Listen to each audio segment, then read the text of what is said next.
Share market और investors की हर चाल पर कड़ी नजर रखने वाला मार्केट रेगुलेटर सेबी बहुत जल्द ही एक रेगुलेटेड प्लेटफॉर्म लॉन्च कर सकता है, जहां आईपीओ लाने वाली कंपनियां लिस्ट होने से पहले ही कुछ खुलासे करने के बाद कारोबार कर सकेंगी। सेबी के अध्यक्ष तुहीन कांत पांडे ने ये जानकारी देते हुए बताया कि ये शुरुआत पायलट बेसिस पर होगी। ये कदम ऐसे समय पर लिया गया है जब इन्वेस्टर्स और कंपनियों को दोनों के लिए आईपीओ से पहले के लेन देन को लेकर ट्रांसपेरेंसी और भरोसे की मांग बढ़ने लगी है। अब तक आईपीओ से पहले शेयरों की जो खरीद फरोख्त होती थी वो खास तौर से अनरेगुलेटेड ग्रे मार्केट में होती रही है। ग्रे मार्केट से ना तो इन्वेस्टर्स को फुल इन्फॉर्मेशन मिलती है, ना ही कंपनियों की एक्चुअल सिचुएशन का अंदाजा हो पाता है। ऐसे में सेबी के इस नए प्लेटफॉर्म से ये सिचुएशन काफी हद तक बदल सकती है। कंपनीज को यहाँ कुछ मैंडेटरी डिस्क्लोजर्स करने होंगे और इन्वेस्टर्स भी रेगुलेटेड मेथड से इन शेयरों का व्यापार कर पाएंगे। इससे निवेशकों को ट्रांसपेरेंट इंफॉर्मेशन मिलेगी और तो और कंपनियों को भी लीगल चैनल के जरिए पैसा जुटाने का एक मौका मिलेगा। इसका निवेशकों पर कैसे और क्या असर पड़ेगा, आपको वो समझाते हैं।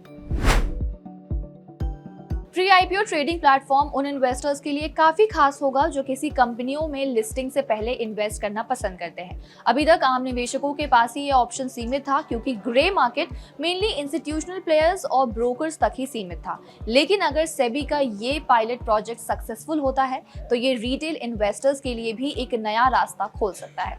यानी निवेशक इस दौरान अपने शेयर खरीद बेच पाएंगे, जिससे लिक्विडिटी बढ़ेगी और इन्वेस्टर्स का भरोसा भी मजबूत होगा। कंपनीज पर इसका क्या असर पड़ेगा, एक बार वो भी समझ लेते हैं।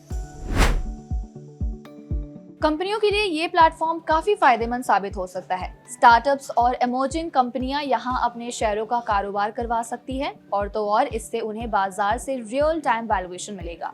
इससे न केवल कंपनियों को इन्वेस्टर्स के परसेप्शन को समझने का मौका मिलेगा, बल्कि उनकी पूंजी जुटाने की कैपेबिलिटी भी मजबूत हो जाएगी।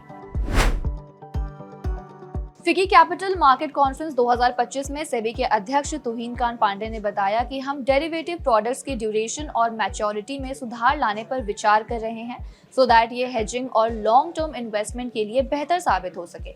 उन्होंने इस बात पर जोर दिया कि इक्विटी डेरिवेटिव कैपिटल फॉर्मेशन में इंपॉर्टेंट भूमिका निभाते हैं, लेकिन रेगुलेटर को क्वालिटी और बैलेंस इंश्योर करने की जरूरत है। हालांकि लास्ट मंथ सेबी के मेंबर अनंत नारायण ने ultra short term derivative trading के बढ़ते डोमिनेंस पर चिंता जताई और चेतावनी दी थी कि इस तरह के रुझान भारत के कैपिटल मार्केट की सेहत को नुकसान पहुंचा सकते हैं। अब प्री आईपीओ ट्रेडिंग क्या होता है, आपको वो भी समझा देते हैं। प्री आईपीओ ट्रेडिंग का मतलब है किसी कंपनी के आईपीओ के पब्लिक होने से पहले उसके शेयरों को खरीदना और बेचना। इसमें निवेशक कंपनी के पब्लिक होने से पहले उसके शेयर पा सकते हैं, अक्सर कम कीमत पर, और फिर कंपनी के आईपीओ के बाद उन्हें बेचकर फायदा कमाने की उम्मीद रखते हैं। ये उन चुनिंदा इन्वेस्टर्स के लिए अच्छा होता है जो कंपनी को अपनी इनिशियल स्टेज पे ही समझ लेते हैं और उनमें निवेश करते हैं। कंपनियां अपने आईपीओ लाने से पहले पैसा जुटाने के लिए कुछ चुनिंदा निवेशकों को अपने शेयर बेचती है। इन इन्वेस्टर्स में एंजल इन्वेस्टर्स, प्राइवेट इक्विटी और कुछ दूसरे हाई नेट वर्थ वाले लोग शामिल हो सकते हैं।